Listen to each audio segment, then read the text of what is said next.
The moment I stepped into that conference room, a chill carved itself through my chest. Not the pounding rush of nerves before a major pitch. Not the sinking dread of bad news. No, this was emptier, sharper, like someone had hollowed me out and left only a fragile shell to stand there. I had sensed it coming. Conversations falling silent the instant I walked by. Senior staff exchanging coded looks. The quiet way Alex Vance, Stanton's silver-tongued CEO, had stopped including me in key decisions. The signs were there, but knowing the storm is near never prepares you for when it finally breaks. Alex sat at the head of the polished table, his silver pen tapping rhythmically against a coffee cup.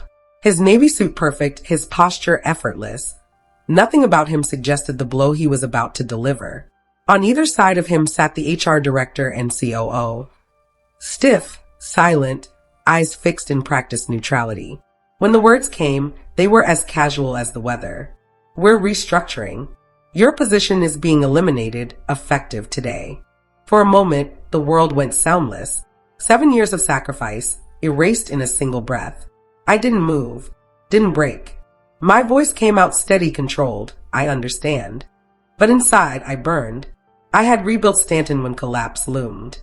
I had revived broken departments, secured impossible partnerships, and steered us through a market crash. Yet none of that mattered. The truth leaked in the cruelest way. An accidental email sent too widely. My replacement was already chosen. Harper Quinn, 25, mediocre credentials, and Alex's newest girlfriend. The humiliation deepened with a "Welcome Harper" email already waiting in my inbox, gushing with empty praise before I had even packed my desk. I moved with deliberate calm, placing memories into a cardboard box, the pen that had signed our biggest deal, a photo of my brother and me, the mug that had sat faithfully on my desk, each object heavier than the last. Then came a soft knock. Ethan Reyes, head of finance, stood at my door. His anger was quiet but clear. "They won't survive without you," he muttered. Gratitude flickered, but I gave him only a small smile. Words weren't needed. I carried my box down the endless hallway, colleagues glancing with pity, relief, avoidance. No one stopped me. No one dared. The elevator doors closed, sealing Stanton behind me. And as the winter air struck my face, one truth solidified inside me like steel. Alex Vance would regret this. The city blurred as I walked with no direction, box in hand, heels sharp against the pavement. To strangers, I was just another fallen executive, discarded by the machine. But deep inside, something was waking. My steps carried me to the bookstore cafe I had always escaped to on late nights. The warm air, the scent of books and coffee, it wrapped around me like armor. I sank into a chair, my chest still tight, but the first cracks of relief appeared. An older man nearby glanced over his glasses. "Rough day," he asked kindly. I only gave a faint laugh. His words, "Our worth isn't theirs to define," settled inside me like embers catching flame. Hours later, my phone buzzed. A message from Ethan. "Whatever you build next, Claire, I'm in." 10 words, yet they shattered the numbness like sunlight through storm clouds. I wasn't alone, and I wasn't finished. Another message followed. "You're not the only one leaving." My inbox flooded with resignation emails, directors, managers, executives. They weren't loyal to Stanton.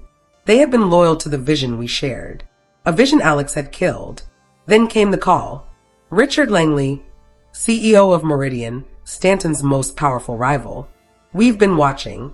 Led our new division," he said, steady and certain. No flattery. No hesitation. I didn't need time. "I'm in."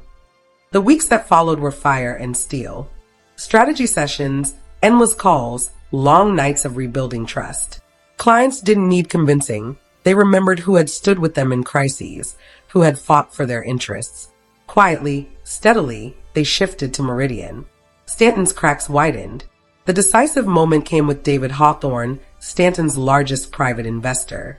Over dinner, he said simply, "You built Stanton." Not Alex. "My money moves with you." His decision triggered panic. Stanton's stock plummeted. The media smelled blood. Alex struck back with lies, claims of espionage, theft, betrayal. But I had every document, every timestamp, every clearance. At the press conference, I dismantled his story piece by piece, calm and merciless. By the end, the journalists weren't looking at me with suspicion. They were looking at Stanton, at Alex. The fallout was swift. Investors fled. The board turned. And within weeks, the man who had dismissed me like I was nothing was dragged from his throne. When Alex finally called, his voice was stripped of arrogance. "You won," he said, hollow. But it wasn't victory I felt. It was freedom. The next morning, the city was alive, buzzing with possibility.